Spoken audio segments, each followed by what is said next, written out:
सारे तीर्थ धाम आपके चरणों में, हे गुरुदेव प्रणाम आपके चरणों में। जय गुरु जी संगत जी। गुरु जी के श्री चरणों में कोटि कोटि प्रणाम और गुरु जी की प्यारी प्यारी संगत को भी जय Guru ji. Happy Diwali to all of you. मैं गुरु जी की प्यारी संगत जी से हार्दिक निवेदन करती हूँ कि गुरु जी की पुस्तक दिव्य आभा के सभी सत्संग बहुत ही दिव्य हैं।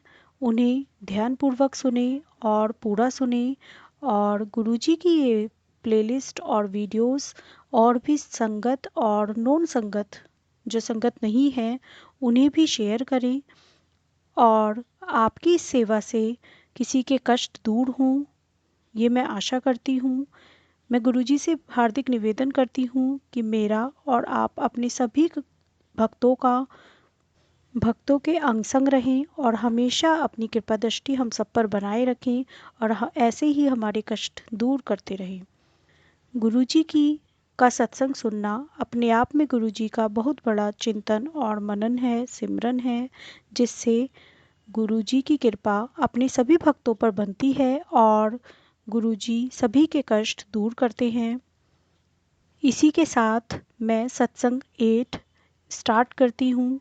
ओम नमः शिवाय, शिवजी सदा सहाय। ओम नमः शिवाय, गुरुजी सदा सहाय। सत्संग 8, मृत्युशैया पर जीवन दान। एक परिवार पिछले 45 वर्षों से राधा स्वामी का अनुयायी था, किंतु उनमें से एक अशोक ग्रोवर गुरुजी के भक्त थे। उन्हें जब अपने संबंधी का फोन आया कि उनके पिता मृत्युशैया पर हैं, तो वह तुरंत घर गए। उनके पिता को लगातार हिचकियाँ आ रही थीं और चिकित्सकों ने और कुछ कर पाने में अपनी असमर्थता व्यक्त कर दी थी। अशोक गुरुजी को पूरे मार्ग याद करते हुए उनको दिल्ली के अपोलो चिकित्सालय ले गए, जहां उन्होंने उनको गहन सेवक केंद्र में प्रविष्ट कर दिया। उनके पिता का रक्त मधु 700 पहुंच गया था, आंतों ने कार्य करना बंद कर दिया था और हिचकियां उनकी भांति धीमी हो रही थीं। चिकित्सकों ने आशा छोड़कर उन्हें घर ले जाने का परामर्श दिया। उसी समय अशोक को आभास हुआ कि अब उनके पिता स्वस्थ हैं और चिंता करने की कोई आवश्यकता नहीं है। अशोक को एक आवश्यक कार्य से जाना था, अतः वह गुरुजी की आज्ञानुसार बिना किसी सेवक के अपने पिता को चिकित्सालय में छोड़कर चले गए।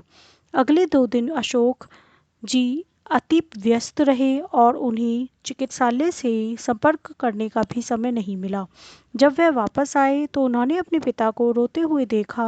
उनके मन में विचार आया कि उनके पिता उन्हें अकेला छोड़ने के कारण दुखी थे, पर उन्हें अचंभा तब हुआ जब उनके पिता ने पूछा कि क्या वह गुरुजी के पास गए थे।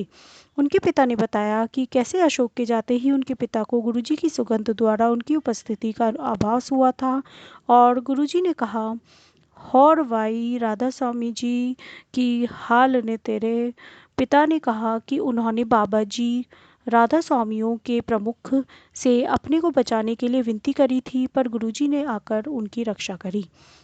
गुरुजी ने उन्हें परीक्षण पुनः करवाने की सलाह दी। यह कार्यवाही 2 दिन तक चली। इस अवधि में उनके पिता को गुरुजी की सुगंध आती रही। परिणाम आने पर चिकित्सकों को विश्वास नहीं हुआ और अपनी पद्धतियों पर संदेह करने लगे। उनके अनुसार उनके पिता को कोई रोग नहीं था। उन्होंने इस इंसुलिन इंजेक्शन की सलाह दी, पर अशोक के पिता ने मना करते हुए कहा कि अब उन्हें औषधियों पर विश्वास नहीं रहा और अब सबसे बड़े चिकित्सक गुरुजी के परामर्श से ही उपचार कराएंगे।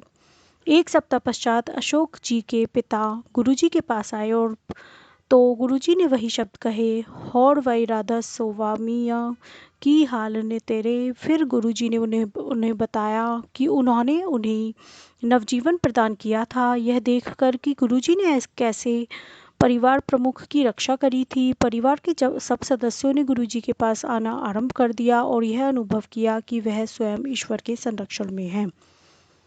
भक्त के उद्योग की रक्षा।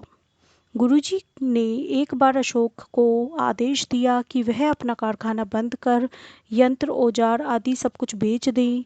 अशोक को पता था कि गुरुजी के इस आदेश का पालन करना होगा। अगले 15 दिन अशोक इसमें ही व्यस्त रहे। मशीनें खरीदे हुए दामों पर बिकीं और शेष सब सामान भी हानि रहित दामों पर बिके।